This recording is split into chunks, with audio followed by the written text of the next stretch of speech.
Hi friends, welcome to my channel Sirisha's kitchen. నేను ఈరోజు చేయబోయేది ఎగ్ ములంకాడ కర్రీ అండి.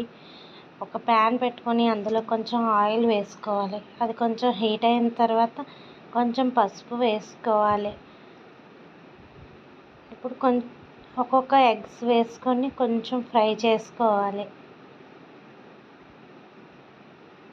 ఇవ్వండి ఫ్రెండ్స్, ఈ విధంగా ఫ్రై చేసుకోవాలి కొంచెం గోల్డెన్ కలర్ వచ్చేంత వరకు. గోల్డెన్ కలర్ వచ్చేసింది. ఒక్కొక్కటిగా పక్కకు తీసుకోవాలి. తర్వాత కొంచెం ఆవాలు, కొంచెం జీలకర్ర వేసుకొని కలుపుకోవాలి. తర్వాత ఒక మీడియం సైజ్ ఆనియన్స్ ఒక 2 కట్ చేసుకొని వేసుకోవాలి. ఆనియన్స్ గోల్డెన్ కలర్ వచ్చేంత వరకు ఫ్రై చేసుకోవాలండి. తర్వాత ఒక 2 పచ్చిమిర్చి వేసుకొని ఫ్రై చేసుకోవాలి.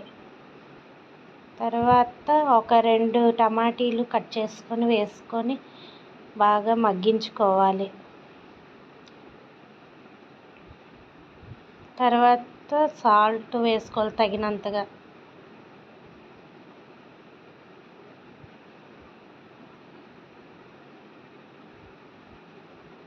తర్వాత అల్లం వెల్లుల్లి పేస్ట్ కొంచెం వేసుకొని కలుపుకోవాలి ఫ్రెండ్స్.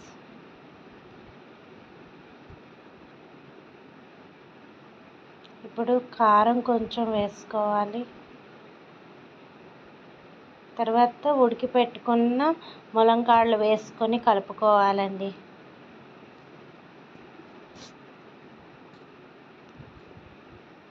ఎగ్స్ కూడా వేసుకున్నాను. వేసుకొని కలుపుకోవాలి ఒకసారి. ఇప్పుడు కొంచెం వాటర్ వేసుకోవాలి. ఫ్రెండ్స్, బాయిల్ అవుతుంది కదా, ఇప్పుడు కొంచెం మసాలా వేసుకోవాలి, గరం మసాలా. తర్వాత కొంచెం కొత్తిమీర వేసుకొని సర్వ్ చేసుకోవడమే. రెడీ అండి, ఎంతో రుచికరమైన ములంకాడ ఎగ్ కర్రీ. నా వీడియో కనుక నచ్చినట్టయితే లైక్ చేయండి, షేర్ చేయండి, సబ్స్క్రైబ్ చేయడం మాత్రం మర్చిపోండి. Bye friends.